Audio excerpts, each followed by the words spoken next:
Naruto was the third child of Minato Namikaze and Kushina Uzumaki. Despite his lineage, he was seen as the weakest among his siblings. After successfully bringing Uchiha Sasuke back to the village, Naruto expected recognition. Instead, he was cast out. Branded a failure, he was exiled from the village he once called home. Years later, with tensions rising, both Iwagakure and Kumigakure prepared to wage war against Konoha. The village's only hope for survival lay in appealing to the distant and powerful eastern nation, the Solar Dominion. It was a bright, peaceful day in Konohagakure, a village renowned for its strength and influence across the elemental nations. But deep below its proud surface, in a damp, shadowy cell, Uzumaki Naruto sat in silence. He had been imprisoned since the day he returned with Sasuke from the Valley of the End. There, Naruto had fought Sasuke fiercely to prevent him from joining Orochimaru. He won, dragging the unconscious Uchiha back home, only to be met not with praise but condemnation. Minato, the fourth Hokage and Naruto's father, had never shown Naruto the same affection he gave to his older siblings. His brother, Arashi, was a prodigy in space-time techniques, already mastering the flying thunder god jutsu. His sister, Kasumi, had inherited their mother's legendary chakra chains and excelled in sealing techniques. Both had earned Jonin rank by the age of 12. In comparison, Naruto was a disappointment to his family, ignored, unacknowledged, and alone. Kakashi Hadake, Naruto's sensei, favored Sasuke above all. Sasuke reminded Kakashi of himself, a gifted shinobi burdened by the past. He believed strengthening Sasuke would atone for his failure to protect his old teammates, Obito and Rin. Kakashi assumed Naruto would be trained by his own father. He was wrong. In desperation, Naruto turned to mischief and pranks, hoping for attention, any kind of reaction. Instead, he only earned further scorn. Even after thwarting Mizuki and learning the truth about the Nine Tails sealed within him, his parents berated him. Kushina even struck him before he could explain himself. Their hatred was unwavering. Team 7's missions progressed, but the treatment Naruto received never changed. During the mission to the Land of Waves, Naruto fought fiercely, drawing on the fox's chakra for the first time to defeat Haku. Zabuza and Haku both died that day, and Naruto returned home thinking he might finally receive some praise. He was wrong again. Minato was livid at Naruto for using the Nine Tails' power. Kushina echoed her husband's words, adding physical punishment to her disappointment. Even his siblings mocked him. By the time the Chunin exams arrived, Naruto had lost hope. He wanted to quit, to leave the village altogether. Kakashi, however, convinced him to participate, more out of necessity than belief in Naruto. Without him, he couldn't submit his other students to the exams. Naruto barely scraped by the written test. During the Forest of Death, Orochimaru ambushed them, branding Sasuke with the cursed seal. With Kabuto's help, they survived and moved on to the preliminaries. Naruto fought in Uzukakiba and won. Seeking validation, he approached his father again, only to be punched in the face. Minato called him an embarrassment to the family and refused to train him for the next round. With no one to rely on, Naruto turned to Kakashi once more. Kakashi agreed to help, but abandoned him at the last minute to train Sasuke instead. Alone, heartbroken and rejected, Naruto wandered to the training field, only to find a note in Kakashi's handwriting. It stated that Sasuke had requested special training, leaving Naruto behind once more. Devastated, Naruto cried himself to sleep. When he awoke, he stood in front of a massive, iron gate. A deep voice echoed from the shadows. "So my jailer finally comes to visit. What brings you here?" Naruto stared into the darkness, unfazed. You're the Nine Tails, aren't you?" "Correct, and you are the unlucky child who carries me." "I have questions," Naruto said, firm in tone. "Why did you attack the village?" The fox Kurama explained everything. The masked man who took control of him, the night of Naruto's birth, the truth about the sealing, the death of the third Hokage, who sacrificed himself in Minato's place. Naruto stood frozen, betrayed by those who should have protected him. "I want to make a deal," Naruto said. "A deal? Train me, help me win the exam. In return one day I'll set you free." Kurama chuckled darkly. "Release me and you die. I'll find a way to survive. My mother is a sealing expert. If she lived through being your host, so can I. Train me and I'll make sure you walk free and the village burns." Kurama grinned. "Very well, but from now on, you obey every order without question, and call me by my true name, Kurama." Over the following month, Kurama subjected Naruto to brutal, relentless training. He pushed Naruto beyond human limits. With hundreds of shadow clones, Naruto honed advanced chakra control, elemental jutsu in both fire and wind, and a unique form of taijutsu Kurama crafted for him alone. When the finals arrived, Naruto was ready. His match against Neji was short and savage. He beat the Hyuga without mercy, silencing his talk of fate with raw power. The exams were interrupted by an invasion from Suna and Otagakure, led by Orochimaru. Naruto fought fiercely, slaying enemy shinobi. His final battle was against Gaara, whom he defeated using Kurama's power. Orochimaru was injured and forced to retreat. Later, Minato called Naruto to report. Naruto answered with chilling calm, "Kurama trained me, he told me everything." Minato and Kushina were stunned. The name Kurama was unfamiliar to them, but what Naruto said next broke them. "I'm leaving tomorrow. You won't need to worry about me anymore. I've found a mentor who believes in me. I don't need you, Kakashi, or this village." And with that, Naruto vanished from their lives. A month later, Sasuke, frustrated by Naruto's growth, accepted Orochimaru's offer. The Sound Four escorted him out of the village. Minato assembled a retrieval team. Naruto, still a genin, was included. Before he departed, Minato issued a warning. "If you fail to bring him back, there will be consequences. We need Sasuke. Don't disappoint me again." Naruto said nothing and left. The mission was brutal. The team scattered. Naruto faced Sasuke alone at the Valley of the End. Sasuke unleashed his curse mark. Naruto unleashed Kurama's power. In the end, Naruto stood victorious. But as he staggered back to the gates of Konoha, he was met by Anbu and his father. Sasuke was taken to the hospital. Minato knocked Naruto unconscious. When he awoke, he was in a prison cell. His trial was set for 3 days later.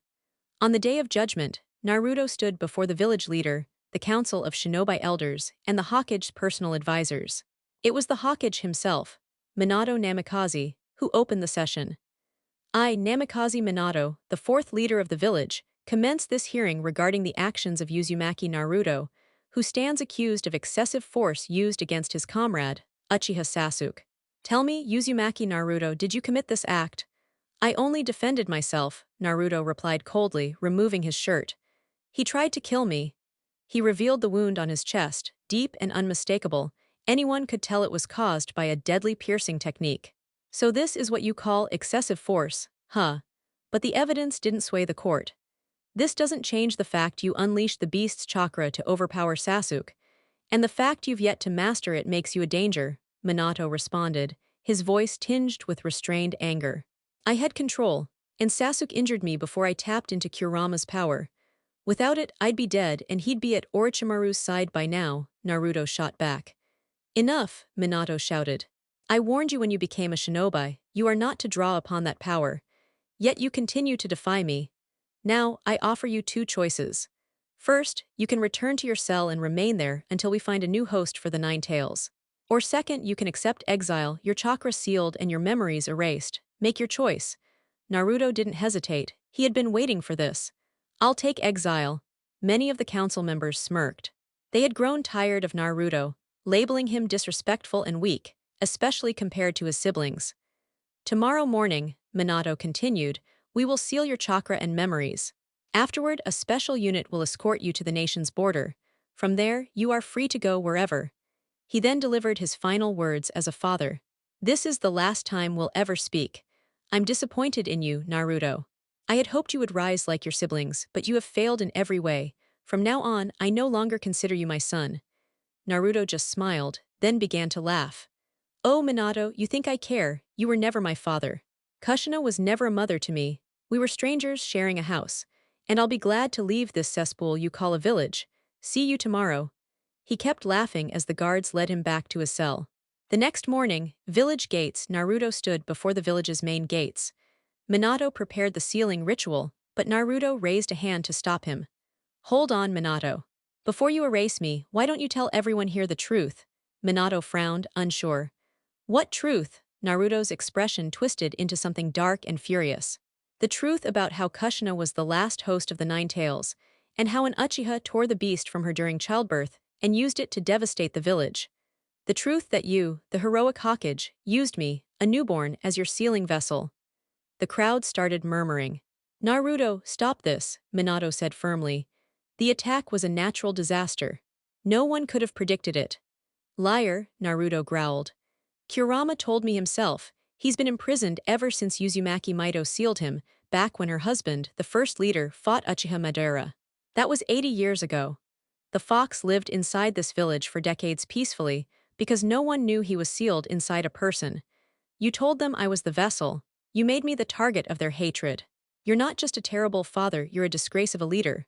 Minato's face flushed red with rage. Enough, I've heard all I need. I'll perform the sealing, and may I never lay eyes on you again. Naruto laughed once more. Oh, you will see me again. I'll return one day to slaughter your family and reduce this village to ash. And maybe, just maybe, I'll let you watch. Before Minato could begin the ritual, a loud explosion echoed through the village. Everyone turned to see the Hokage monument crumbling to rubble. As the dust settled, Naruto was standing unharmed, the seals on his body gone. Your security seals are ancient history, old man. You should upgrade them. He pointed toward the wreckage. That was me, by the way. You think I sat around in my cell doing nothing? I've been preparing. I took every scroll I could get my hands on. I mined your precious monument. Remember my words, Minato, see you soon. With that, Naruto vanished. Minato realized too late someone had reverse summoned him. But who? Several months later, Minato's grip on power weakened. Villagers questioned his leadership. Then came the Fourth Great Shinobi War.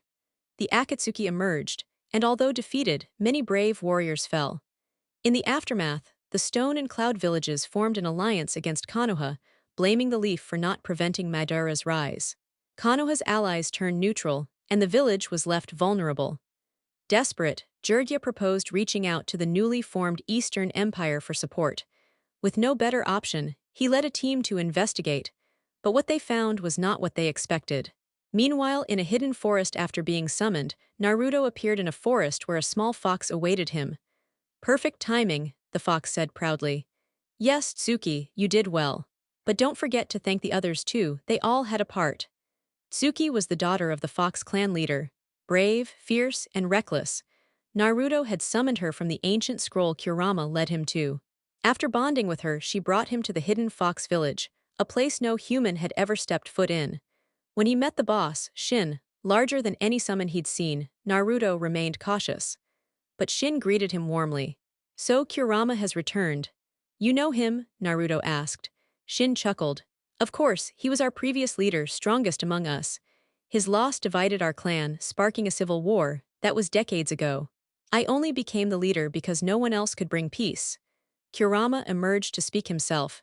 Let me talk to them, Naruto. Naruto gave him control.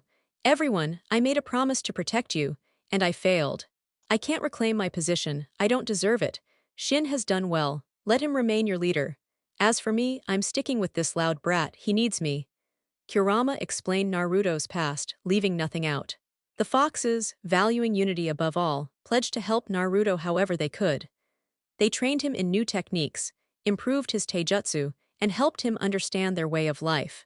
When it was time to return for the retrieval mission, Naruto asked some of the foxes to assist. These same foxes were the ones who caused the mountain explosion and freed him from the sealing tags. Small, stealthy, and far more elusive than the best ANBU. Back in the forest, Tsuki laughed. Yeah, they were useful, but I'm the one who nailed the summoning. The two chuckled until more foxes appeared. Did we do well, Naruto-sama? You were amazing. You should have seen their faces when the mountain blew up, priceless. And don't call me Naruto-sama, just Naruto. As you wish, Naruto. Later, the clan threw a grand celebration for him. The next morning, Naruto resumed his training, searching for a way to free Kurama. Unfortunately, Kushina's method wouldn't work. Her chakra chains were permanently bonded to Kurama, allowing her to survive the extraction. Naruto had no such luxury. Removing the Ninetales would kill him. Still, he refused to give up. He believed there had to be another way.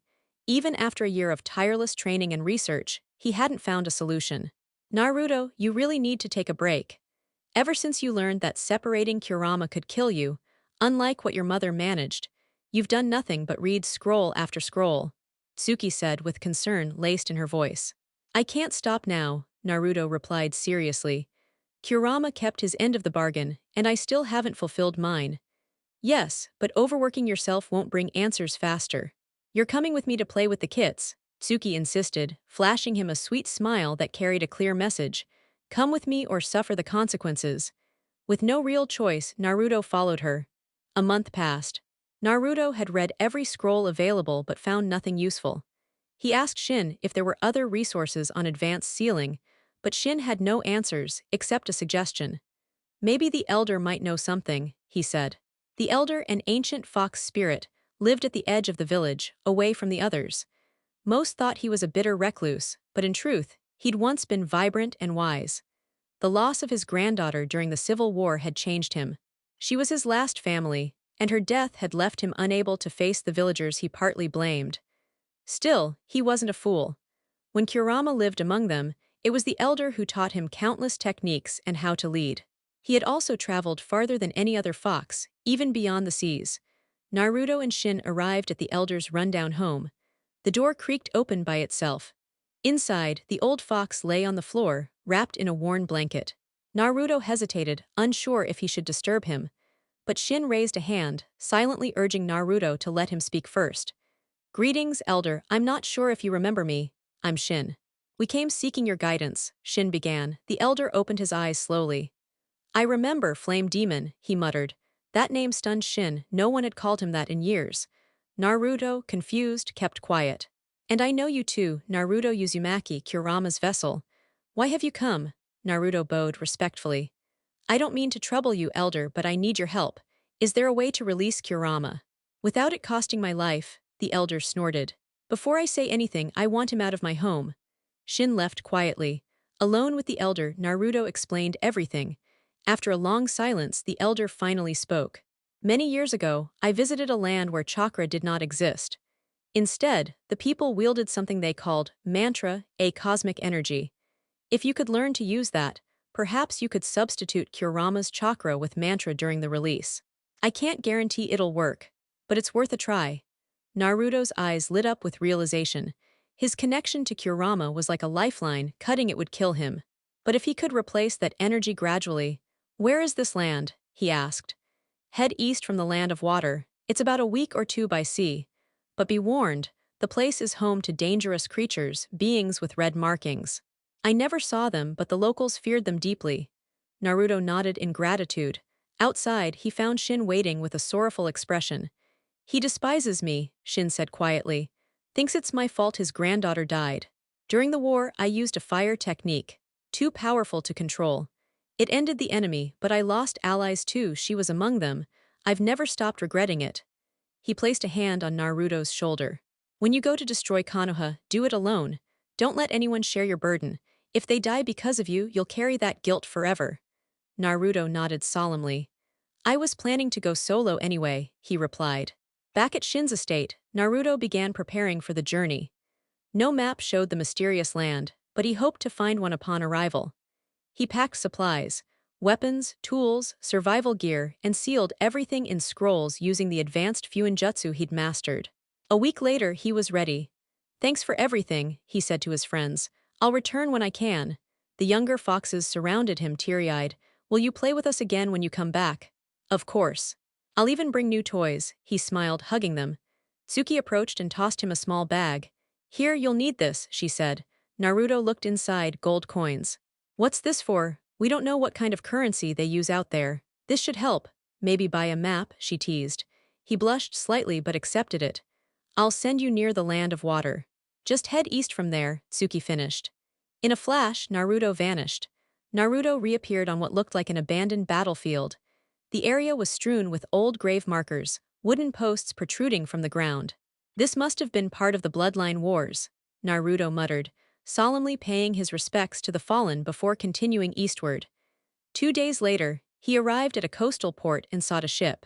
The sailors said the captains were all in a local tavern, but when he tried to enter, a man stopped him. No minors allowed in here. Naruto smirked, stepped back, and kicked the door, blasting it off its hinges along with a chunk of the wall. Gasps echoed inside as he walked in. I need a ship heading east. Any takers? Laughter erupted. There's nothing east, that's the end of the world. One captain scoffed. An older sailor contradicted him. Wrong. There's an island out there, strange creatures live on it said to consume souls. More laughter followed, but Naruto had heard what he needed. You've been there? He asked the old man. No, but my father spoke of a hidden passage. Dangerous waters. Why should I risk it for you? Naruto pulled out the bag of gold. 10 now, 20 more when we arrive. The entire tavern went quiet. Gold wasn't common in these parts. As other captains tried to step in, Naruto shut them down. They didn't know the way. The old sailor relented. We set sail at dawn, but we'll stop 2 miles from the island. I won't risk my crew any further. Naruto agreed. I can walk on water, don't worry about me. They set sail the next morning. After a week, they reached the channel the old man's father had described, but it wasn't as treacherous as expected. It took only 2 days to cross. My father lied to keep me from coming here, the captain whispered. Naruto had figured that out too. A day later, they reached their destination. The captain stopped 5 miles from the island. I know I said 2, but something about this place feels wrong. You can take a boat. No need. Naruto leapt off the ship and landed on the water's surface. The crew stared in awe. He handed over the rest of the gold and turned to face the distant land. His journey into the unknown had begun. After about an hour of travel, Naruto finally reached the coastline. In the distance, he spotted a small settlement. As he drew closer, it became clear the town had long since been abandoned. Many of the buildings were damaged, some even partially collapsed. Curious, Naruto investigated and noticed strange claw marks and odd footprints scattered throughout the streets. With no clue which direction to head next and the sun beginning to set, he decided to set up camp in the ruined town. He found a relatively intact house and made it his shelter for the night. After a simple meal, he prepared to rest. But just as he was settling into his sleeping bag, a chilling animalistic roar rang out through the silence, snapping him to full alert. He rushed outside and was met with a horrifying sight. Dozens of creatures resembling monkeys, but their fur was pitch black, glowing red lines ran like veins across their bodies, and their eyes glowed a menacing yellow. One stood out from the rest, larger, stronger, and partially covered in white fur. Naruto barely had time to assess them all before the entire horde turned their gaze on him like he was fresh meat. So you're all after me, huh? Fine, come and try, he shouted defiantly. He had little choice but to fight. They were shockingly quick and agile, and landing a solid hit was difficult. Even when he did, the attacks often lacked the power to incapacitate them. One by one, Naruto managed to take out the lesser beasts, but the leader remained, untouched and waiting. Unlike the others, it hadn't joined the fight and was still fresh, while Naruto was quickly running out of steam. As the creature lunged, Naruto was nearly on his knees but mustered the last of his chakra. Timing it perfectly, he unleashed a powerful fire-style technique that engulfed the beast in flames. Ha! That all you got?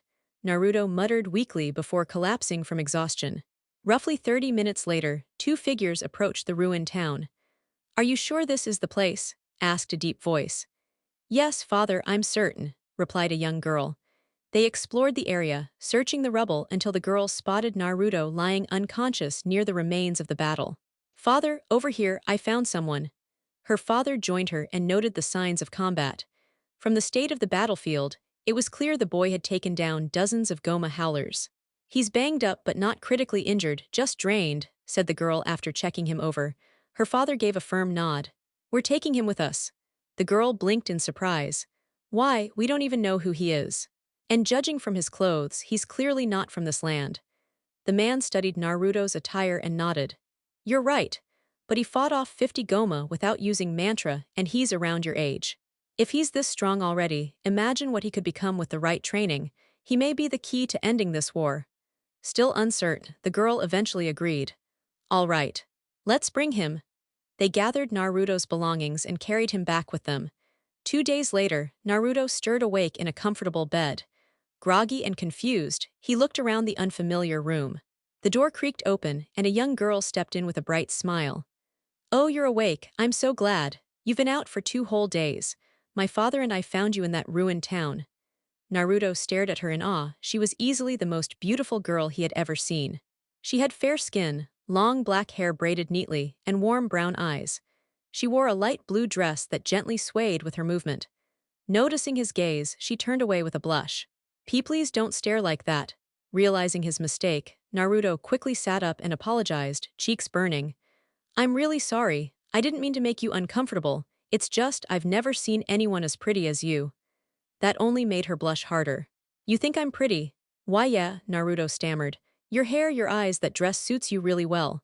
Thank you, she whispered, smiling shyly. After the awkward silence passed, Naruto finally introduced himself. Before we both die from embarrassment, I'm Naruto Uzumaki. And where exactly am I? I'm Mithra, she said kindly. And you're in Shinkoku. Shinkoku? Naruto asked, puzzled. Yes, or what's left of it. We're in the capital city, Shinto, Mithra replied, her tone heavy with sorrow. Come, I'll show you around and explain. Naruto tried to get up but quickly noticed something. He was only in his underwear.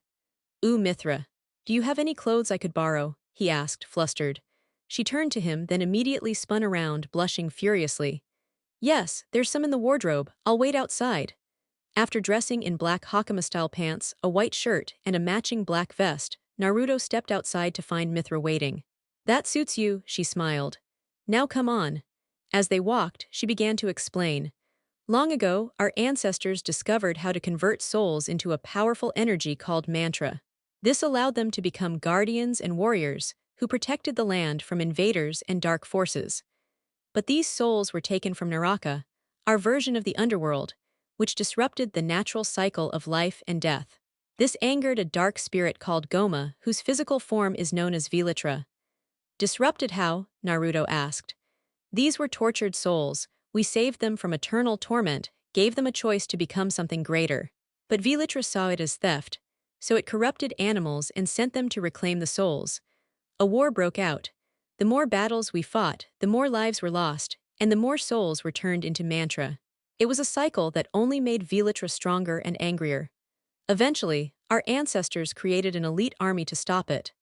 She continued, describing the last emperor and the formation of the 8 guardian generals, including her father Asura and uncle Yasha. They nearly ended the war, but Vilatra returned and shattered the empire. Now, each general rules a separate region, and a fragile truce keeps the peace barely. I'm sorry, Naruto said gently, noticing tears in her eyes. Without thinking, he pulled her into a comforting hug. You've been through so much. Let me tell you my story too.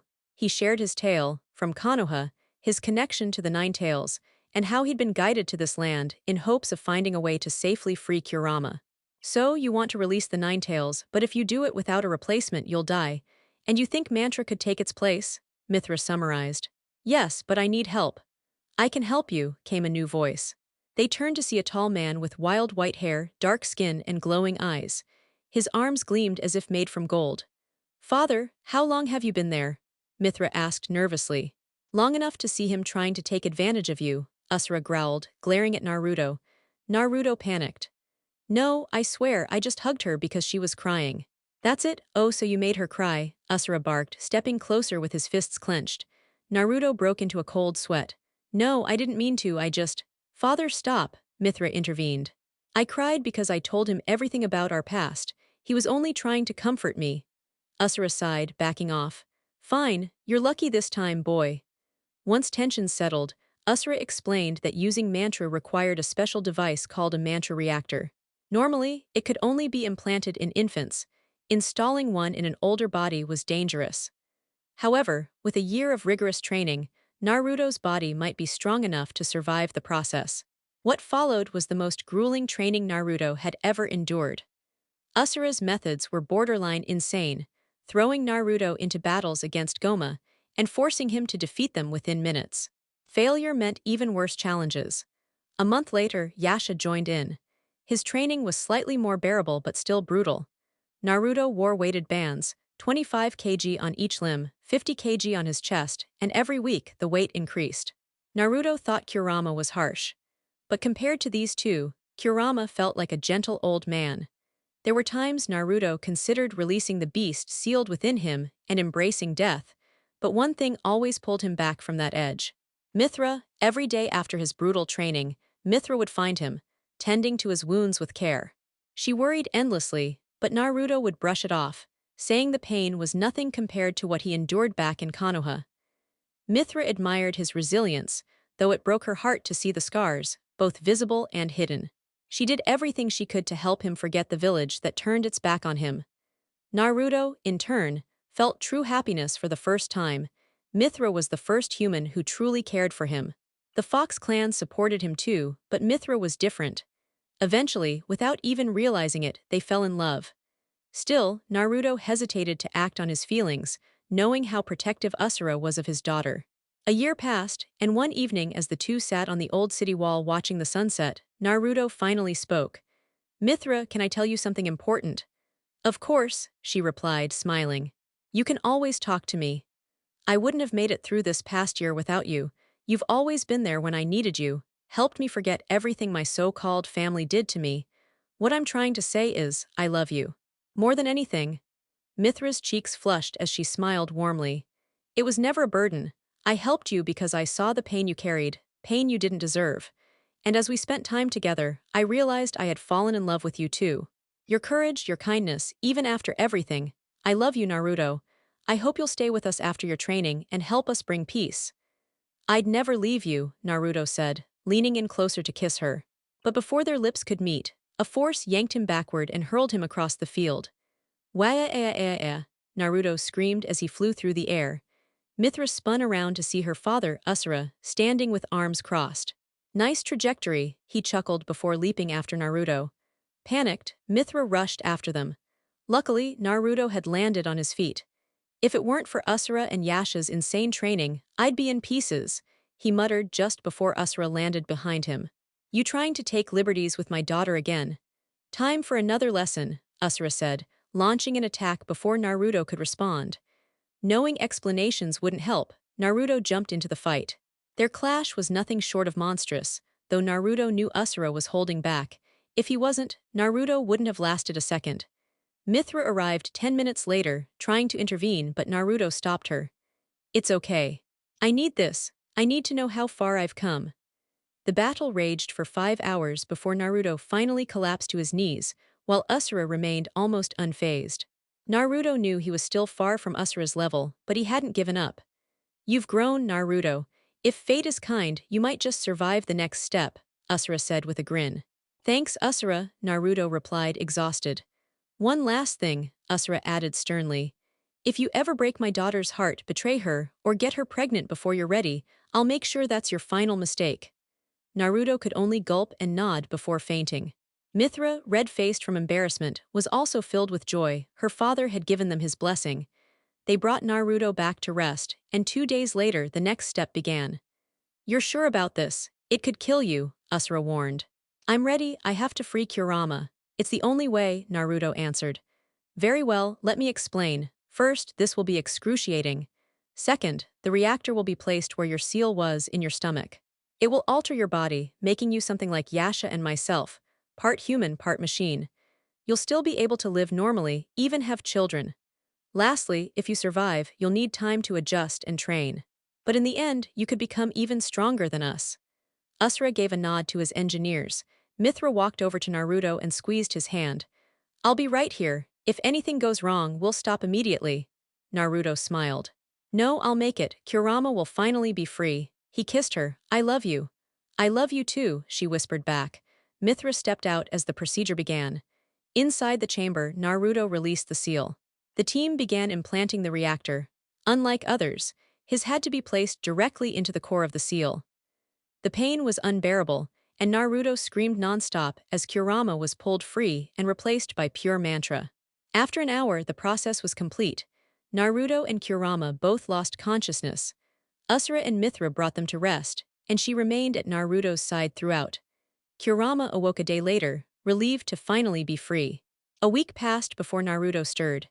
He immediately felt different. Looking in the mirror, he barely recognized himself. He resembled Asura, but with golden hair, blue eyes, and silver mechanical arms. Mithra burst into tears when she saw him wake. Naruto, flustered, comforted her quickly. He couldn't stand seeing her cry, and he didn't want to get on her father's bad side again. When Naruto fully recovered, he resumed training. He surpassed all known shinobi in speed and power, and was now nearly equal to Asura and even Deus. He even mastered Aga's famed knuckle strike. Within a month, he had full control over his mantra, which, like Asura's, stemmed from pure rage. Now, it was time to end the war and reunite Shinkoku. With Asura and Yasha at his side, Naruto sought out the other guardian generals. August agreed immediately, hungry for battle. Kalro, the tactician, was reluctant to leave his fortress. Naruto challenged him to shogi. Kalro won, but just barely, and impressed by Naruto's determination, agreed to help. Wizen joined without resistance, but the last trio, Deus, Olga, and Sergei, were the most difficult. Since Olga and Sergei followed Deus, Naruto had to convince him alone. Deus, proud and distrustful of leaders, challenged Naruto, "Scratch me within an hour and I'll follow you." Deus, Yasha's master, was even faster than him, but Naruto adapted quickly, syncing with his mantra and finally managing a scratch. Deus, surprised but true to his word, joined him. With all generals united, they began preparing for the final battle. Their army numbered 50,000 doji, each squad led by a Rasho. They had 10,000 Taisen and 10,000 Kagebosh at their side. But the Goma forces were over 100,000 strong, and the Velitra had grown stronger. Their strategy: Kalro and Kurama would lead the army and draw out the Goma horde while Naruto and the generals attacked Velitra directly. The plan was set. A week later, the assault began. Kalro and Kurama succeeded in drawing out the bulk of the enemy, leaving Naruto's squad to fight through 10,000 Goma crushers to reach the core. The Velitra core stood before them, towering like a monstrous, six-armed titan. It resembled Asura in one of his berserker states. The battle was fierce and brutal. Within an hour, half the army was gone and the generals lay scattered. Only Naruto remained standing. "You can't give up now," he roared. But no one answered. Desperate, he begged for their mantra. One by one, the fallen generals responded, channeling their energy into Naruto's reactor. Even Kalro, far away, sent his power. Empowered by every mantra type, Naruto transformed. His entire body turned silver, his mantra blazing. Time was short, he attacked. He moved faster than the core could react, landing blow after blow. Still, Velitra resisted. With one final punch, infused with every ounce of his strength, Naruto shattered it completely. As the core died, all remaining Goma crumbled into dust. The battlefield fell silent. The war was over. The last thing Naruto did was smile before collapsing. After 2 weeks, Naruto finally regained consciousness and was informed of the outcomes, both tragic and promising. Half of the army had perished in battle, but the remaining generals pledged their loyalty, agreeing to help restore the empire. They asked Naruto to lead them as their new ruler. Accepting their request, Naruto addressed the people for the first time as emperor, standing before all the generals and Mithra. "Citizens of Shinkoku," Naruto began, his voice firm and proud, "I, Uzumaki Naruto, have been chosen by the 8 guardian generals to become your next emperor. I may be young and I may lack experience, but I swear to you all, we will rebuild this empire, and it will shine brighter than ever before." The crowd erupted in applause, cheers echoing across the capital. "From this day forward, our land shall be known as the Sun Empire, for like the rising sun, we too shall rise again." Then, turning toward Mithra, Naruto dropped to one knee. "But an empire needs not only an emperor but an empress as well. Mithra, will you marry me?" The proposal caught her by surprise, but her heart already knew the answer. "Yes, of course I will," she replied softly. Their kiss sealed the moment, while the crowd celebrated, and Asura stood silently, his thoughts dark with jealousy. Following their wedding and the official coronation, Naruto began the process of rebuilding. Kurama became his trusted advisor, while all military matters were handled in conjunction with the generals. A new civilian council was also formed, though they had no authority over the military. Naruto restructured the army from the ground up, enhancing the strength and intelligence of the doji forces. Within a year, their numbers swelled to 100,000. The same reforms were applied to the Taisen and other military divisions. Towns were restored, agriculture revitalized, and commerce flourished. Within a short time, the cities looked as they once did centuries ago. Despite his political duties, Naruto still trained vigorously, mastering his mantra form and becoming the fastest and strongest human alive. He always made time for Mithra too. Though they were young, they often dreamed of children, discussing names and how they would raise them. Within 2 years, the empire became a stable and powerful nation. Around that time, news of the Fourth Shinobi War reached them, and that the elemental nations had emerged victorious. Naruto had no concern. Their world lacked chakra users, and his mantra power far exceeded theirs.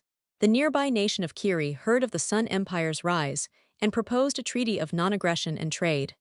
In return for food and clothing, the empire received exotic goods and tools from the West. Both sides benefited greatly. A year later, word came of a new conflict between Konoha and the Kumo-Iwa alliance. A message arrived stating a Konoha delegation would visit to request aid. Naruto was furious, though amused. No one in the elemental nations knew who he really was. He was curious how they'd react when they discovered he ruled the strongest nation on the continent. Back in Konoha, Naruto's disappearance caused chaos. Minato faced a village in outrage. The people were furious that the Hokages had allowed Jinchuriki to exist. Many believed they should have been eliminated as dangerous weapons. Minato tried to explain that the first Hokage had split the tailed beasts in pursuit of peace, but the people rejected this.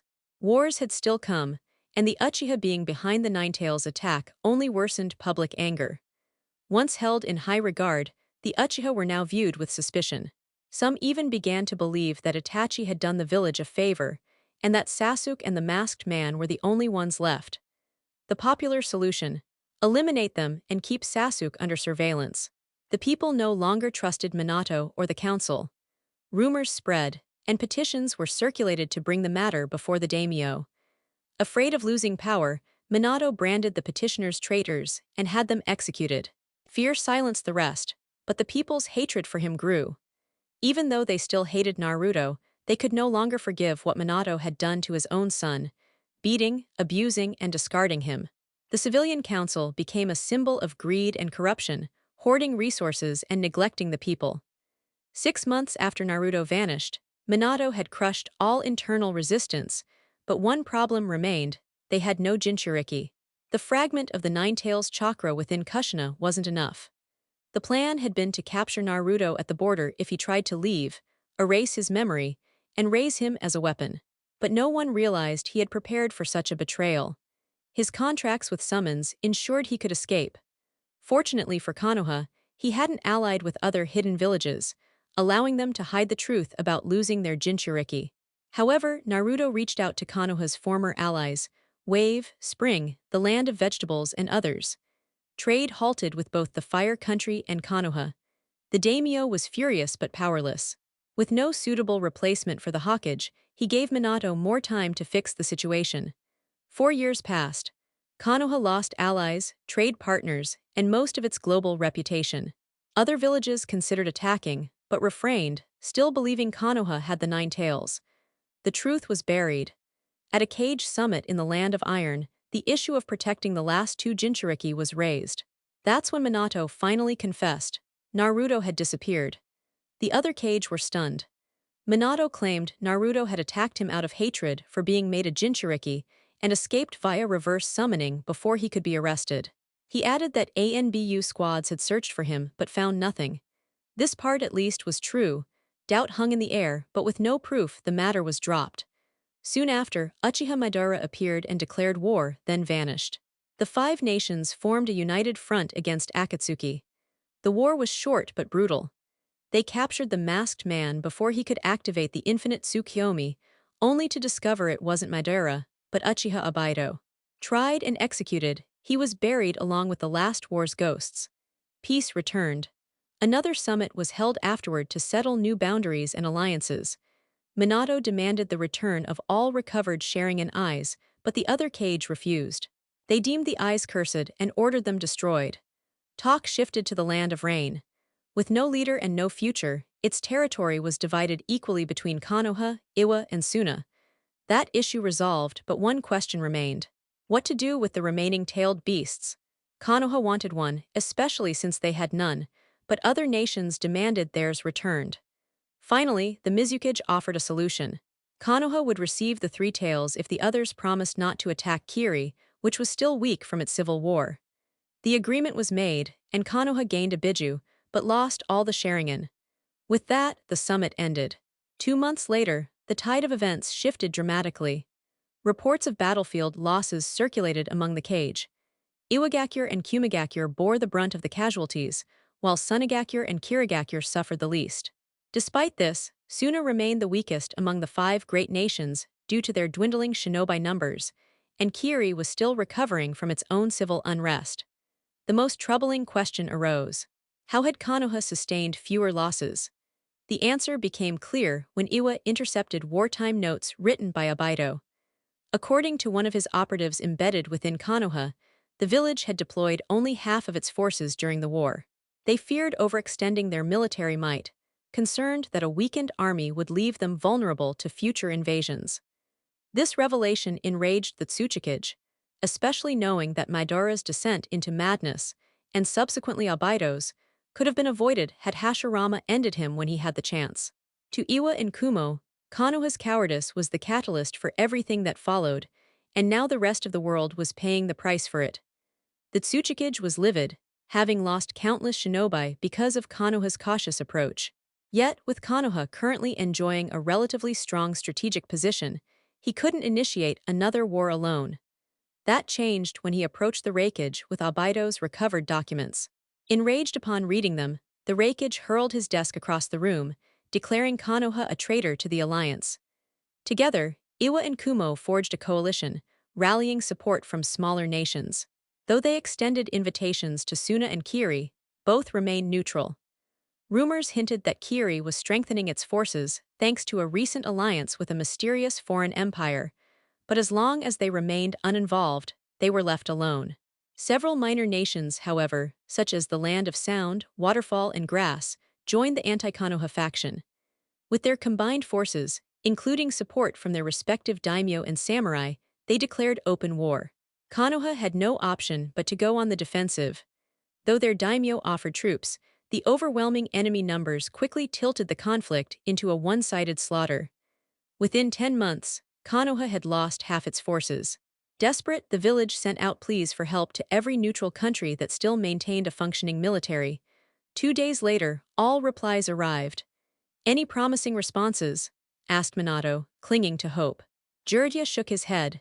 "No one's willing to get involved. Suna and Kiri won't commit, and the rest don't want to risk drawing the war to their borders." A council member slammed his fist on the table. "We're running out of options. Soon we'll have no one left to fight." Minato exhaled, trying to keep his composure. "There must be another way, some solution we haven't explored." That's when Jiraiya leaned forward. "What about the Eastern Dominion?" "The Empire," Minato frowned. "We've considered them, but we don't know anything concrete. Did you learn anything new?" "I've uncovered a few things," Jiraiya began, but a council member cut him off. "Then out with it already, we're short on time." "I was getting to it," Jiraiya barked back.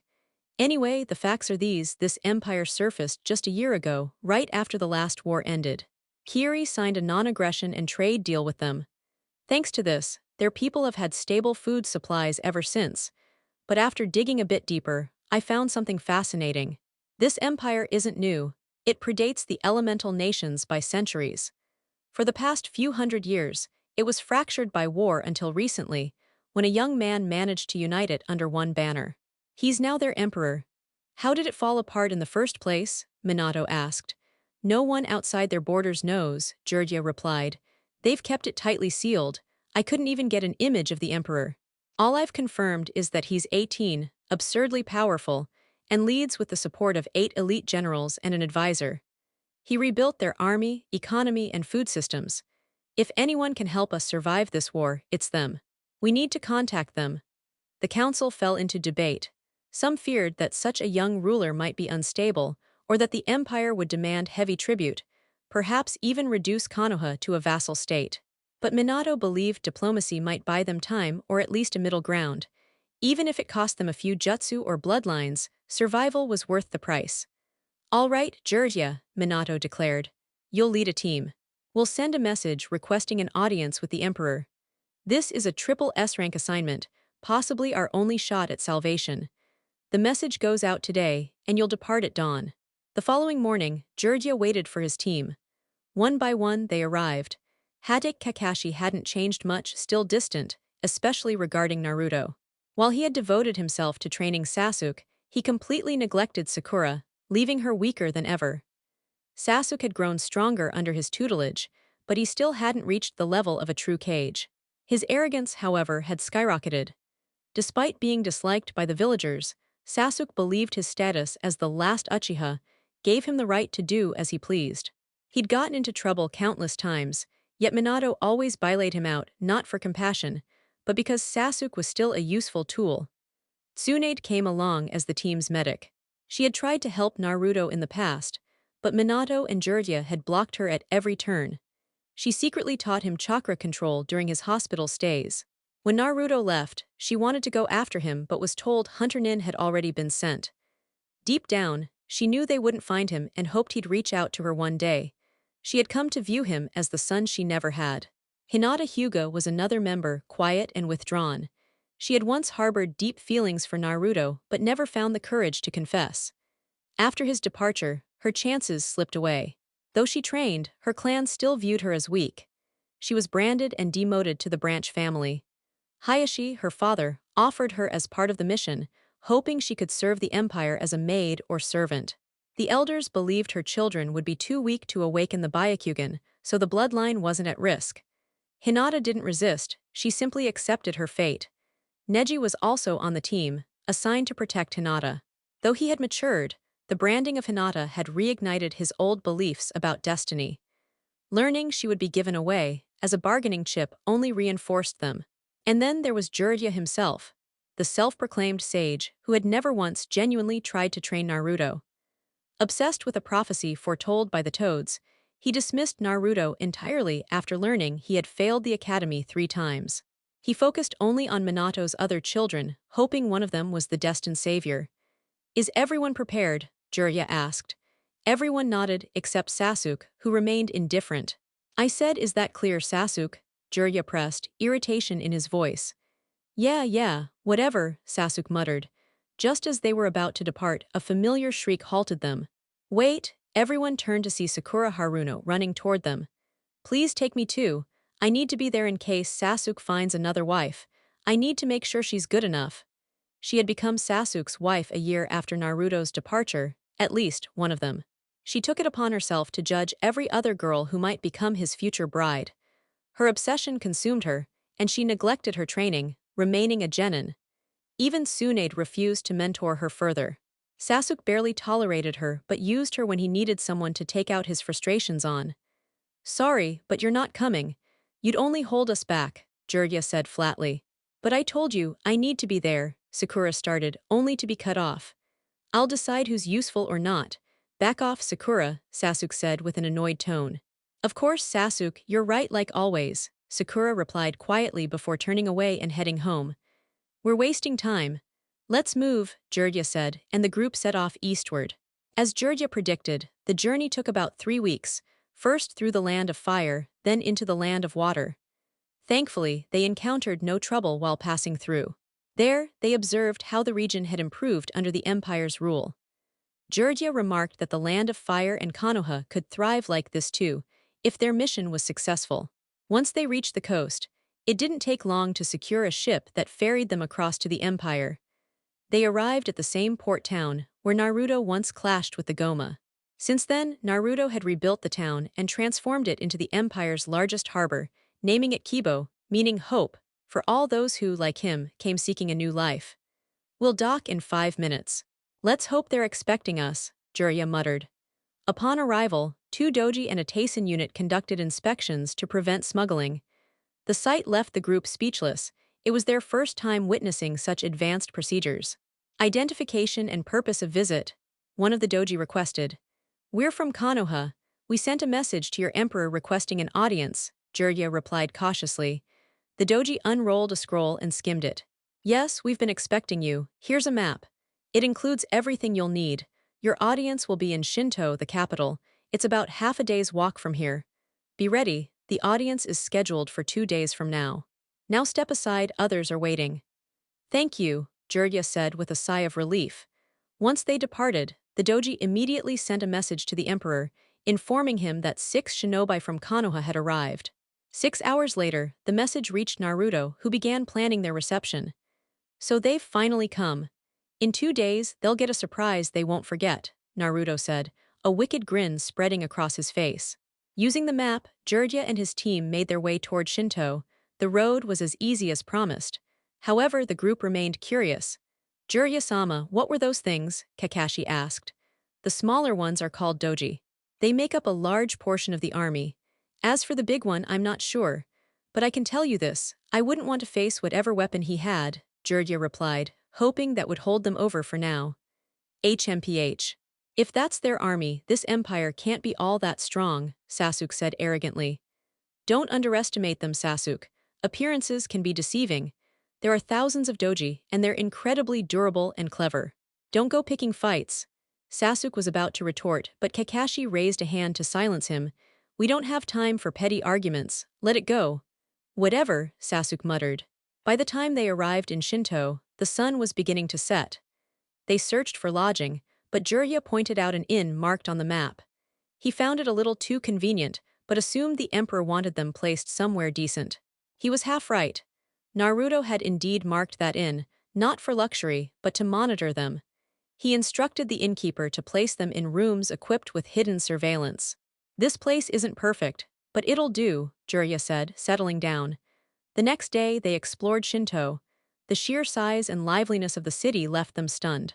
Streets were lined with shops and restaurants, vast parks full of vibrant flowers, theaters and museums for entertainment, schools and libraries for education. Statues of past heroes and rulers stood across the city, and a space had even been reserved for Naruto's monument.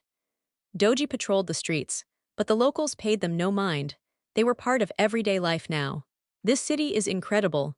The shops have everything and the food is amazing, Tsunade said, clearly impressed. I wanted to check out their hospital, but access was restricted. Still, I was disappointed not to see a single casino, she added with a sigh. Oh come on, Tsunade. That's not the end of the world. I heard gambling is outlawed here anyway, Jirya replied thoughtfully. Everything they saw in the city, from affordable stores for the poor to high-end boutiques for the wealthy, painted a picture of balance. Inns, restaurants, schools, hospitals, and orphanages were well maintained. Jirya heard the emperor himself ensured funds went to public welfare, not to bureaucrats or the elite. He couldn't help but think the civilian council in Konoha could learn a thing or two. Tsunade's right.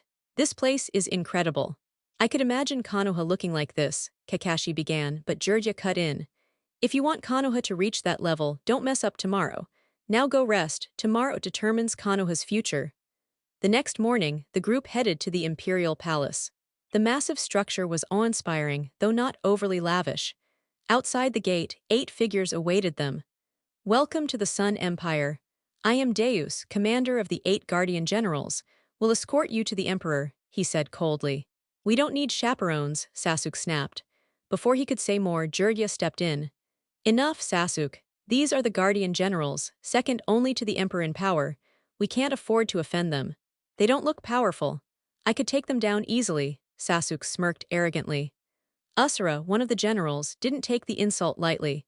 He released a fraction of his mantra, making the ground tremble and the air heavy. Even Jirya and Tsunade struggled to breathe. Sasuke dropped to his knees, stunned by the sheer pressure. That's enough, Asura. The Emperor wants them alive, not in pieces, Deus commanded, and Asura stopped. And as for you, Deus continued, glaring at Sasuke, we're not here to babysit. It's protocol, any foreign visitor is escorted by us directly to the Emperor. That way, if someone tries to assassinate him, we'll know instantly. Doji can't always detect intent. With that, Deus signaled for them to follow. Inside, the palace was decorated with paintings of battles and statues of past rulers. 2 spaces were empty. One statue will be of the Emperor when it's finished. The other is reserved for a painting of the final battle that ended the war, Calro explained before Deus interrupted. Calro, save the history lesson, we've arrived. They stopped at massive golden doors. Deus pushed them open, and the group stepped into the grand throne room. The walls were adorned with more art, and flowers lined the hall. Mithra's request, which Naruto reluctantly agreed to. At the end of the room, 2 figures sat on raised thrones. Due to the sunlight pouring in, the visitors couldn't make out their faces. The generals kneeled, and Jirya gestured for the others to follow suit. Kakashi had to force Sasuke down. Your Majesty, the envoy from Konoha is here before you, Deus announced. Naruto gave a subtle nod, dismissing the generals. Thank you, Commander, you're dismissed. I'll handle things from here. As the generals left, Naruto addressed the group. So, Shinobi of Konoha, in your letter you asked for aid in a war. I'm curious, why should we help when Konoha is supposedly the strongest village? Jirya stepped forward. Your Majesty, I am Jirya, one of the Sannin. Sadly, Konoha's strength has faded. After years of war, we've lost our allies, our clients, and now we're fighting several nations at once. We came here to ask for your support, to end this war before more innocent lives are lost. Tell me, Jirdia of the fabled Sannin, why should I involve myself in a conflict that poses no danger to me or my people? What could you possibly offer that would make me consider aiding you? Naruto asked calmly, eyes sharp as he awaited the man's response. Your Majesty, Jirdia began, we can provide you with a library of ninjutsu, ranging from C to a rank, and even offer access to various Kekkei Genkai. Naruto scoffed, his voice firm. We have no need for your chakra-based techniques or bloodline traits. Chakra is not a power we rely on here. The room went silent, expressions shifting from confusion to disbelief. That's absurd, Jirya stammered. Everyone has chakra, the aura your general released when we arrived. What you witnessed wasn't chakra, Naruto interrupted. It's called mantra, a force born from the very essence of mortal souls. But I won't bore you with the specifics. If you have nothing else worth offering, then kindly take your leave. Before the group could react, another voice spoke. Your Majesty, said Hyuga Neji, stepping forward. I've come with an offer, something in exchange for gold or valuables. Naruto raised an eyebrow. And what exactly are you offering, Neji? My cousin, Hyuga Hinata. The mere suggestion earned Neji a sharp glare from the Emperor. You're selling your own family, Naruto asked coldly. She's weak.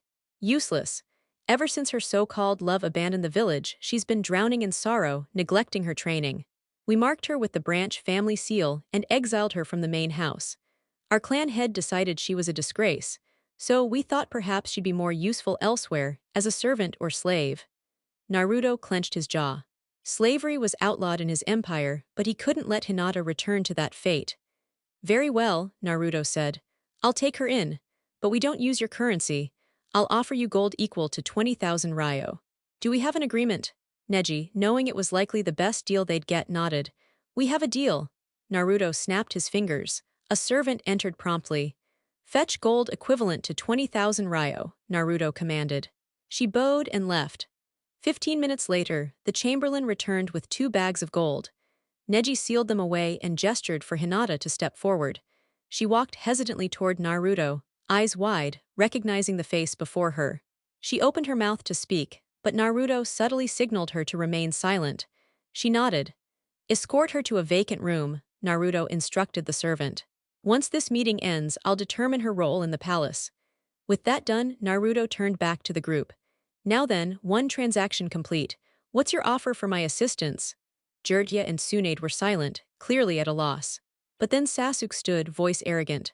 What if I offered you the last surviving Uchiha? Naruto gave him a bored look. Explain. I possess the Sharingan. Help these fools and I'll fight for your empire. I'm stronger than your so-called generals, and if you teach me to use this mantra, I'll become even greater. You can even make me a commander and pair me with a noblewoman here. Naruto's face twisted in disdain. First of all, don't you dare insult my army. Every one of them has faced threats you couldn't imagine and laid down their lives for this empire. You're a pampered child who's been handed everything. Naruto stepped forward, voice low and powerful. You'll never grasp mantra. It rejects those without discipline and honor. It's a power born from soul and sacrifice, not arrogance. And as for women here, every single one, even the lowest servant, deserves more than a pompous brat like you. Sasuke clenched his fists. Who are you to judge me? I am Uzumaki Naruto, he declared, stepping into the light. Emperor of the Sun Empire. Stunned silence followed. You're the Emperor? Kakashi asked, visibly shaken. Yes, I am, surprised, Naruto asked with a dry smile. Jiraiya was visibly stunned. What was Minato's son doing here? Tsunade's eyes softened, simply relieved to see him alive.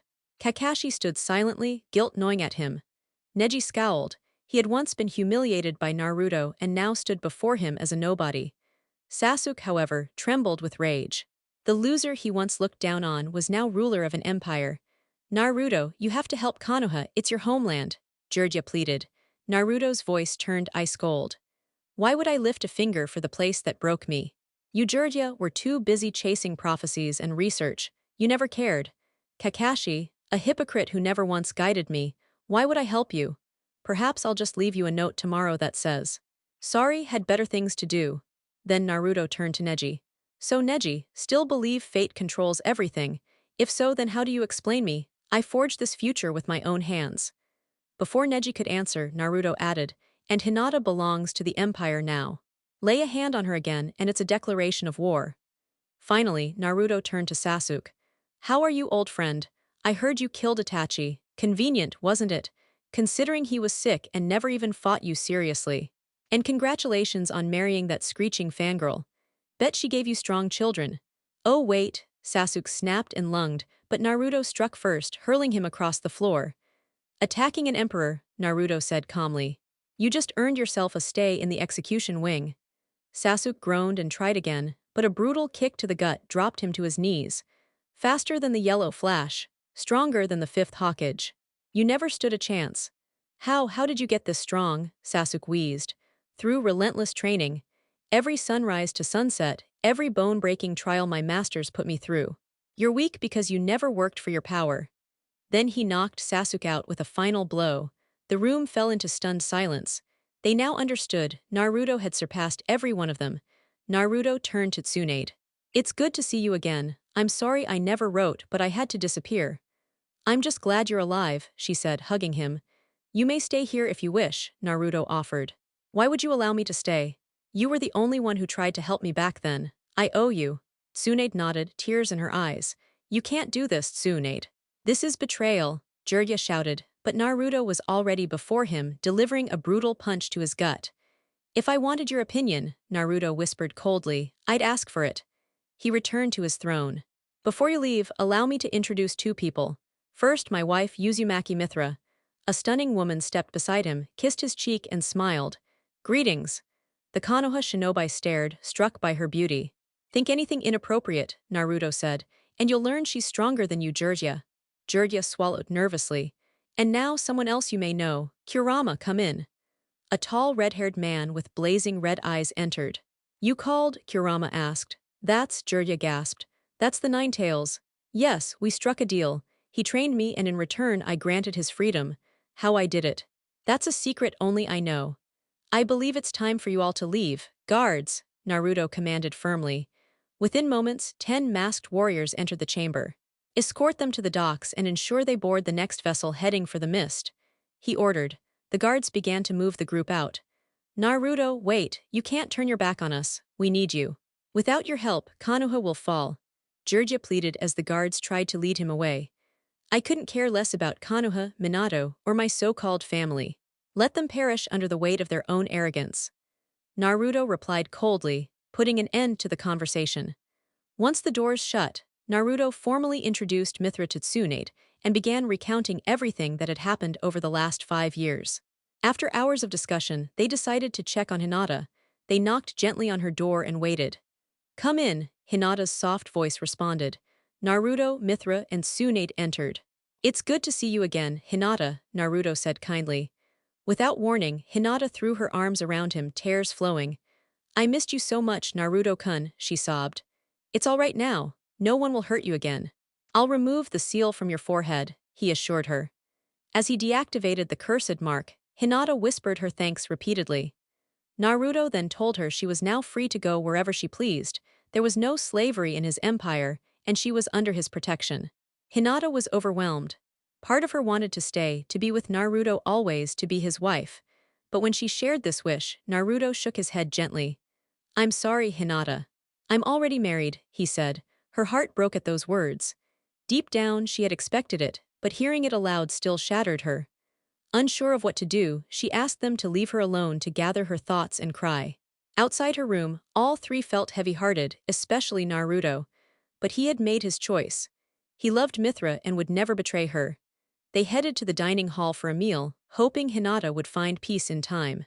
Meanwhile, aboard a ship bound for the mist, Jiraiya stood on deck beside Kakashi, lost in thought. Jiraiya-sama, what do you think will happen to Konoha now? Kakashi asked quietly. I honestly don't know, Jiraiya replied grimly. But when they learn Naruto's the emperor and refuses to help, it'll crush them. He didn't say it aloud, but regret was creeping into his heart for having neglected Naruto. I think it's time I admitted it, Jiraiya said suddenly. Admitted what? Kakashi asked, confused. We're screwed, Jiraiya said, and Kakashi could only nod. Back in the Imperial Palace, Naruto sat in his chambers beside Mithra, deep in thought. Konoha's fate was a pressing matter, but his promise, older than their desperation, took precedence. He penned several letters, then summoned a servant. "Deliver these to the messengers. Ensure they're sent out within 2 days," he instructed. The servant bowed and left. "It's time to finish what I started long ago," Naruto said, a small smile on his face. Back in the Leaf, Minato led desperate battles, counting on Jiraiya to return with help. But his duties left him little time for his family, which worried Kushina. After a tense strategy meeting, she went to speak with him in private. "Minato, do you think the Empire will support us?" she asked, her voice filled with concern. "I don't know. If they don't, Konoha won't last another 2 months," he replied. "Only 2 months? Our children are fighting out there for what?" she snapped. "All because you chose to exile Naruto." He couldn't control himself. "You saw what happened during the Wave mission and the Chunin exams. It was either exile or imprisonment." "I did what was best for the village," Minato said calmly. "Maybe we were harsh, but we were trying to protect him. We should have trained him, supported him," Kushina cried, her voice breaking. "You know we agreed not to because of the Nine Tails. Even Kakashi avoided training him." "And yet, Naruto said the fox trained him for the exams," Minato responded. "But we did nothing to help him with that burden," she yelled. "The villagers hated him. His siblings abused him. We stood by and let it happen out of fear." "His seal wasn't as strong as yours," Minato began, but Kushina interrupted again. "So we just cast him aside and hoped the seal held." "This is too much, Minato," she sobbed, falling to her knees. He tried to comfort her. "If we hadn't done it, many innocent people might have died. And because of that, I lost my son," she screamed. Minato looked away. "I'm sorry, Kushina, but the village must always come first. Everything I did, terrible or not, was for Konoha," he said. "And yet, not for your own child," she spat bitterly before storming out. For the next 6 weeks, they barely spoke. Days before Jiraiya's return, Arashi and Kasumi came back from a victorious battle. They immediately reported to their father. "Jiraiya should return soon." "Do you think he found help?" Kasumi asked. "I hope so. If not, we're finished. Go rest, you'll need it," Minato told them. Alone again, he reflected on the last 5 years, his mistakes, his failures, and the cost of his choices. If help arrived, he swore he'd face hell with a smile. 2 days later, Jiraiya and his team returned. The full council gathered: Minato, Kushina, their children, civilian leaders, shinobi elders, and advisors. "Jiraiya," Minato began, "did you meet with the emperor?" "Yes," Jiraiya answered without looking up. "He refused to help." "What? Why? Where is Tsunade? What happened?" Minato asked, voice rising. "Tsunade defected," Jiraiya said emotionlessly. "Why?" Minato asked in disbelief. "Because the emperor is your son, Uzumaki Naruto." Silence. Shock rippled through the room. "What are you talking about?" "Naruto, our screw-up son, is the emperor," Minato said, stunned. "It's true. He refuses to help because of how we treated him. And he's not the same boy we remember," Jiraiya explained. Kushina bolted from the room in tears. "This is impossible," Arashi roared. "There's no way he became emperor." "Believe it or not, it's real," Jiraiya said. "They don't use chakra, only something called mantra. We saw it firsthand. He's stronger than Tsunade at full power and faster than even you, Minato." Chaos erupted. Everyone began arguing until Hayashi turned to Neji. "Neji, did you sell Hinata to the Empire knowing it was Naruto?" he demanded. "I didn't know. The sun was behind him so we couldn't see his face. But he said harming her would mean war, and he paid us in gold." Neji handed the scroll over. Hayashi scowled but took the gold anyway. Still, the thought of Naruto removing Hinata's seal troubled him. "Minato, we should eliminate Hinata before she exposes the Byakugan," Hayashi urged. Minato shook his head. "It's too late. She belongs to him now, and we have no one left to send. Besides, their abilities render the Byakugan useless. There's nothing we can do." Hayashi said nothing, but a storm was brewing in all of them. When Minato and Hayashi finished their conversation, another council member began to speak. "Isn't there anything we can offer him?" asked the council member. "We've tried, but we have nothing to offer, and it'll be a cold day in hell before he helps us," Jiraiya said, his voice filled with defeat. "He can't do this. He's a Konoha ninja, and his banishment was never finalized. Since he ran away, he's technically still under your command, Hokage-sama," the council member persisted. "Even if you're right, it won't matter to him. He possesses what we lack, power and an enormous army. If he chose to, he could wipe us out. Jiraiya replied grimly. Minato, I hate to say this, but you must negotiate with him. We don't have the time or enough ninjas to keep this war going, he finished. Jiraiya-sama, with all due respect, we can't negotiate with him. They'll kill us all, said one of the council members, a particularly rotund individual. Maybe, but it's the only way to save the country and its people, Jiraiya snapped. Just then, another council member spoke. My colleague is right. We can't negotiate with them. They'd either kill us or bankrupt us. I think we should try finding a way to get some help from the emperor. Jiraiya's patience snapped. Are you listening to yourselves, you narrow-minded fools? We can't ask Naruto for help, not after all the wrongs done to him by me, Minato, his family, Kakashi, and especially you. You're so afraid of losing your wealth that you've forgotten about the men, women, and children of this country. For once in your life, think about others instead of yourselves. You're the reason we're in this mess. You wanted to send only half of the army, and Minato is only partly to blame because he let you do it. Jiraiya shouted. Minato, it's time to make a decision that will actually help us. Negotiate with them and fire these idiots who only care about money and power. He stormed out, leaving the room in silence. Afterward, Minato turned to the others. What else have you learned about the Empire? He asked. They told him everything they knew about the capital, its warriors, the generals, and even about Naruto's beautiful wife. Once they finished, Minato dismissed them and began discussing the information with the council. Some members argued that negotiating with Naruto was pointless and suggested kidnapping his wife to force his cooperation. But none of the plans seemed feasible, and Minato had enough of the council's incompetence. Enough, Minato shouted. All of you are fired. From now on, only Jiraiya will assist with the planning. Now leave. The council members, realizing further protest would be pointless, quietly exited. Outside, Arashi and Kasumi discussed the dire situation. We need to do something, or Konoha will be destroyed, Kasumi said, hoping her brother might take action. What do you expect me to do? Father just fired everyone and our dear brother isn't going to help. We're strong, but we can't defeat an army from 5 countries, Arashi replied, his tone harsh. At least I'm trying, you should be too. I don't want to die yet, Kasumi retorted angrily. Well, my cute little sister, there's nothing you can do, Arashi said as he walked away. And what will you do? Kasumi asked. What a stupid question, I'll do my job. I'll fight until I run out of chakra, breath, and life, Arashi said, walking off. Before he could leave, a messenger arrived. Out of the way, I need to speak with the Hokage right away, the messenger said as he entered the council chamber. What's the news? Minato asked. The enemy has retreated, Hokage-sama, the messenger reported. What do you mean, they just retreated? Minato asked, suspicious of the sudden shift. Yes, Hokage-sama. We saw them returning to their country, the messenger confirmed. But Minato felt something wasn't right. Send word to every ninja to return to Konoha immediately, Minato ordered. What's the problem? The enemy retreated. We're safe, the messenger questioned. No, we're not. They're planning something. I can feel it, Minato said grimly. We'll need everyone. Also, start evacuating the civilians to the shelters. The messenger quickly followed orders. In truth, the retreat was Naruto's command. After Jiraiya and his team left the Empire, Naruto summoned the Iwakumo faction for a meeting in Kumo. The Kages and daimyos gathered, including Orochimaru from the Sound Village, which Naruto had hoped for. He wanted to kill him. Once everyone was seated, Naruto began. Respected Kages and daimyos, it's a pleasure to meet you all. My name is Uzumaki Naruto, and before I explain the purpose of this meeting, there is something I must do, he said, drawing all eyes to him. And what would that be? Orochimaru asked, intrigued. To kill you, Naruto said, vanishing before Orochimaru.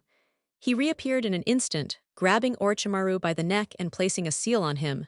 This seal will destroy all the curse seals you've placed on others and deactivate any regenerative jutsu, so you can't escape death this time. Orochimaru tried to speak, but Naruto's grip crushed his throat. Say goodbye, Orochimaru. The rest of you will follow shortly, Naruto said, snapping Orochimaru's neck, then his head. He had the body incinerated. Now we can begin, Naruto said with a smile. The other Kages and daimyos were stunned. After a moment, the Raikage spoke up. What do you want from us? He asked. I want you to retreat from the Fire Country with your army, Naruto said calmly. Why would we do that?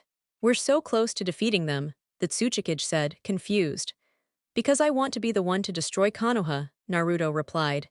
He then began explaining his tragic past in Konoha. The cages and daimyos were shocked, especially by the cruelty Minato had shown his own son. All right, you've had a terrible childhood, and now you want revenge. So why don't you help us finish it? We'd take them down faster, the Raikage suggested. No, I want to do it alone, Naruto said, but I have a deal that will make everyone happy. The room fell silent, intrigued. I'll have your armies retreat. Then I'll capture Minato and destroy his precious village. But here's the part you'll like. Raikage, I'll give you every Hyuga and a scroll to control their curse seals. Any other bloodline users I find that won't cooperate are yours. Tsuchikage, I'll give you the scrolls of seals and every jutsu Minato created. Naruto then offered similar deals to the smaller countries. Do we have a deal? Naruto asked. The room was filled with a unified response. Yes, Naruto smiled. The retreat must happen in 2 weeks because I want Jiraiya and the others to witness when I destroy Konoha, he said. The cages and daimyos began planning their next moves. Minato took 3 days to call everyone back and evacuate the civilians. As they waited, a Hyuga noticed a figure walking toward the gate, Naruto. But he wasn't alone.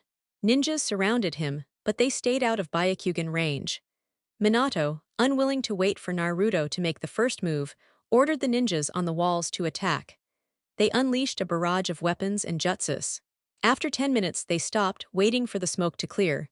When it did, everyone was stunned. Naruto stood unharmed, the earth around him destroyed, but he was untouched. Well then, Naruto said, raising his arm. He concentrated his mantra into a sphere and hurled it at the gate. The explosion killed everyone in its vicinity. The remaining forces rushed toward him, but Naruto eliminated them before they could get close. He moved quickly, using his speed and strength to cut through them as Yasha had taught him. When he reached the gate, the survivors trembled in fear. Minato stood before him. So, father, what do you think? Am I strong enough now to train with me? Naruto asked coldly. What have you become, Naruto? You want to destroy Konoha? Over my dead body, Minato said, trying to mask his fear. Not yet. There's one more thing I need to do first, Naruto said cryptically. Minato was confused. What would that be? He asked, but before he could react, Naruto vanished and reappeared behind him. This, Naruto said, knocking Minato unconscious and sealing him. He took Minato to the ruined Hawkage Mountain and bound him. Now, with Minato incapacitated, Naruto began the next phase of his plan, drawing everyone into the heart of Konoha. Surrounded, the people believed they had won, but Naruto only smiled. Kuchios no Jutsu, he said. With that, Kurama appeared, wreaking havoc as he destroyed the village. As the chaos ensued, Naruto collected the items he had promised to his allies, then signaled them with a mantra orb. They would soon arrive for their reward. While they took everything that could be moved, Naruto met his former family. Mother, Arashi and Kasumi, what a surprise. I'd talk, but I have a village to obliterate. Naruto said, causing Arashi to lose his temper and attack him. However, he was swiftly sent flying by Naruto. Arashi, please.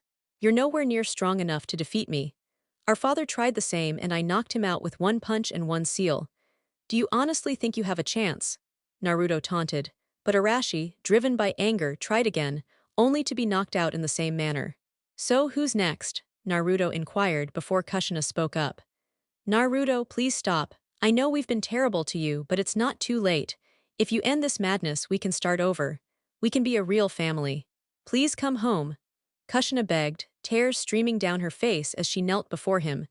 Do you really think anyone would welcome me back after all this? Naruto retorted, eyes cold. Kurama and I have already decimated half your ninjas.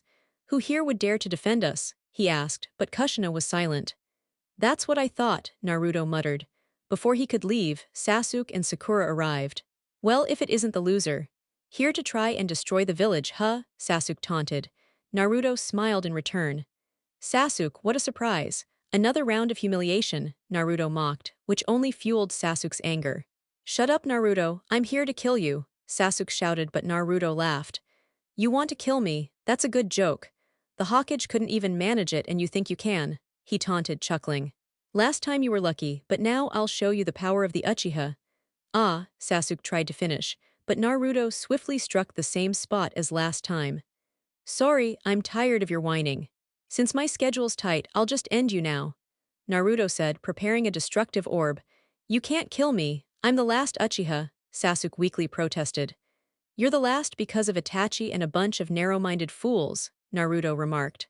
But now no one's around to protect you. He launched the orb, and Sasuke's body was badly damaged, barely alive, his limbs charred and bleeding.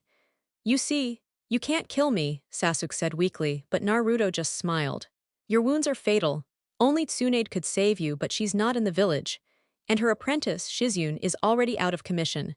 My friends took care of that, Naruto observed, before tearing out Sasuke's eyes and destroying them. Sasuke screamed in agony, but Naruto simply turned away.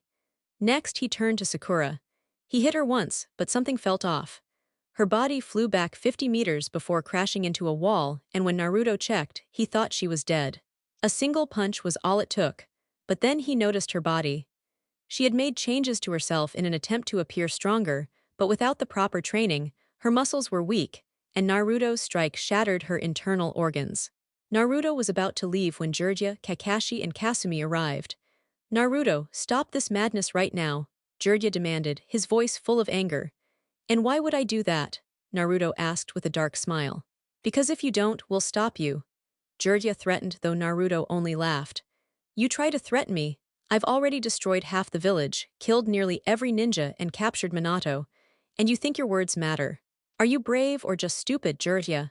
Naruto asked, mocking him, as Jiraiya's eyes widened in realization of the situation's severity. But since you're all here, I'll capture you all and show you the endgame, Naruto said. Kakashi's calm voice cut through the tension. You can't escape now, Naruto. You're surrounded, Kakashi said, but Naruto laughed once more. Kakashi, others said the same before they died, and look at your precious student, Naruto replied, and Kakashi lost his composure, attacking blindly. But Naruto was prepared. He grabbed Kakashi's head and slammed it into the ground, knocking him out cold. Before Jiraiya or Kasumi could react, Naruto dispatched them with ease, sealing them in the same manner he had Minato. He dragged their unconscious bodies to Minato. With his family captured, Kurama nearly obliterated the village. Meanwhile, the other villages sent their messengers, reporting their own victories. Naruto led his family to a mountain, where Kurama destroyed an underground base, the root base, along with Danzo and the civilian council trying to hide. When everyone woke up, they were greeted by the terrifying sight of Konoha in flames. So Minato, what do you think? I did what Orochimaru only dreamed of. I destroyed Konoha, Naruto said, a cold grin on his face. How could you do this, Naruto? Konoha was your home, Minato shouted. You're wrong, Naruto replied. Konoha was never my home. My home is the empire where my wife and my people are waiting for me. Now it's time to end this. Naruto stepped in front of Kakashi. You were a terrible sensei, and now I'll take everything from you. He tore out Kakashi's Sharingan and destroyed it before snapping his neck. Then Jiraiya's turn came. Before I end you, I have one question. Did you ever find the warrior the prophecy spoke of? Naruto asked. Jiraiya, eyes downcast, replied, Yes, Naruto, it was always you, I'm sorry. I just wanted peace. There will be peace once I've destroyed all the corruption, Naruto said coldly, snapping Jiraiya's neck. Arashi was next. You were never there for me. You let our father's abuse go unchecked, and that's why I'm ending you, Naruto said before killing him. Kasumi's fate was the same. Why don't you kill Kushina and Kasumi too? Minato asked. Naruto paused. You're right. That's not the only reason. Kushina's hate isn't aimed at me, it's aimed at you. As for Kasumi, I'm still not sure, but I'll give her a chance to redeem herself. Minato's final words were a simple, Do you regret anything in your life? Naruto replied, No. And with that, Minato was gone. Kurama arrived shortly after, destroying the bodies of the fallen. Naruto then addressed the cages, requesting better treatment for their Jinchuriki, or else their villages would meet the same fate as Konoha. Once peace was ensured, Naruto returned to his empire with Kurama. Mithra awaited him, and after a long-awaited kiss, she revealed she was pregnant. Naruto, overjoyed, embraced her. But his joy was short-lived, as Asura arrived, claiming he would kill Naruto for getting Mithra pregnant too early. Meanwhile, Tsunade and Shizune had grown close to Mithra, and the Ikaraku family opened a new restaurant. Naruto forgave his mother and sister, allowing them into his child's life. He heard about Hinata, who had married and moved on, living happily with her family. 9 months later, Mithra gave birth to twins. A son, Uzumaki Karma, and a daughter, Uzumaki Durga. Kushina, now a grandmother, rejoiced. Life returned to peace. Tsunade and Shizune worked in the hospital, while Kasumi became Naruto's bodyguard. As Naruto's children grew strong, he named Karma his successor, while Durga became the commander of the Guardian Generals. Naruto and Mithra traveled the world, enjoying their life until the Angel of Death came for them. Smiling, they knew the world was at peace.